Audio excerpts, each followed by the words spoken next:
ടിഞ്ചു, എടാ എണീറ്റേടാ, വല്യമ്മച്ചിക്ക് തീരെ വയ്യ. നീ പോയി ചുമയ്ക്കുള്ള മരുന്ന് വാങ്ങിട്ട് വാ. ഈ അമ്മയെ കൊണ്ട് തോറ്റു.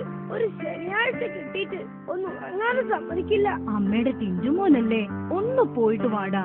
എപ്പോ നോക്കിയാലും ഒരു ഉറക്കം. എണീറ്റേ. What a wrong the situation baby. He gonna make it harder. Da-da-da, da-da-da-da-da, just go blah blah blah. Hit him on rock. He can be wrong. അമ്മയല്ലേ പറഞ്ഞത് നിന്റെ സ്വപ്നങ്ങളാണ് നിന്റെ ഫ്യൂച്ചർ എന്ന്. എനിക്കാണേൽ ഉറങ്ങിയാലേ സ്വപ്നം കാണാൻ പറ്റൂ.